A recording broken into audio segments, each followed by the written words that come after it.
So let us start with the Times front page, Leo. Millions will shun trains forever. Yes, the government has warned unions that they're putting themselves out of a job because nobody's going to go by train after all this hassle. So they're doing more strikes on the on the train network this week. 16 million journeys could be affected, with 80,000 trains cancelled. This is going to have a huge impact on people, going to have a huge impact on hospitality and the wider economy. 60 million journeys? 16 million. Wow. They're individual passenger journeys, so 80,000 trains.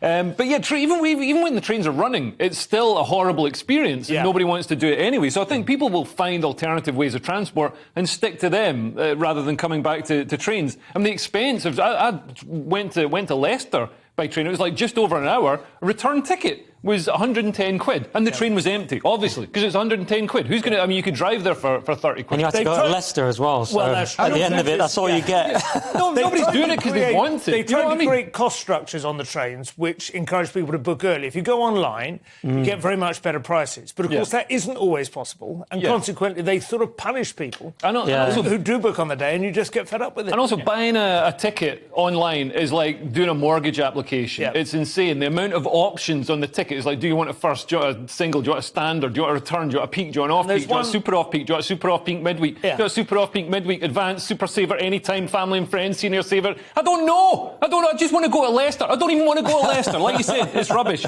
I would drive there, but I'm worried about my car getting nicked. There's one I use called Trainline, which combines all the different services, but all the services themselves seem to be hostile to Trainline. So if you go on Trainline and you go, my only priority is to frontward-facing. I just like to be forward-facing. I feel a bit sick if I'm travelling backwards. Yeah. Every single time I book that on Trainline, it turns it around. Backwards, just to mess with you. I'm like literally the only person on the train, and I'll be forced, belted in. I do think they're going to have to do something. I saw a piece by Simon Jenkins a couple of weeks ago. Some people regard him as not the most reliable source, so I don't say this is absolutely factual.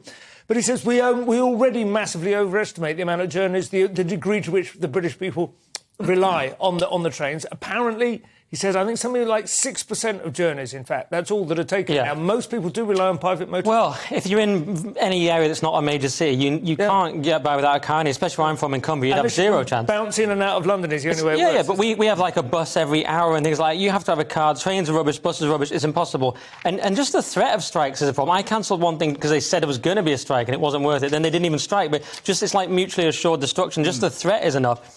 But I think these strikes, people are going to get sick of the rail strike. I mean, we're going to have the military taking over everything. They've taken over the border patrol. They've taken over the fly tipping. The SAS is on fly tipping, so next it will probably be the military.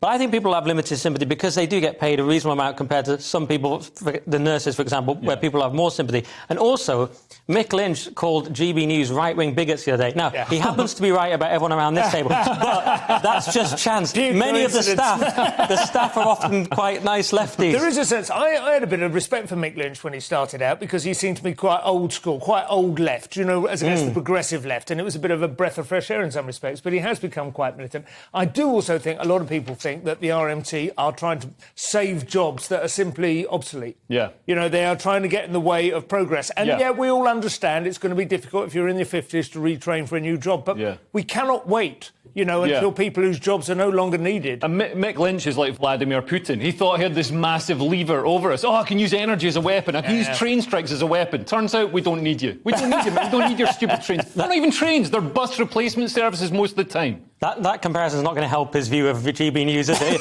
He's like Putin. Everyone's like Putin. At least Hitler's having a week off.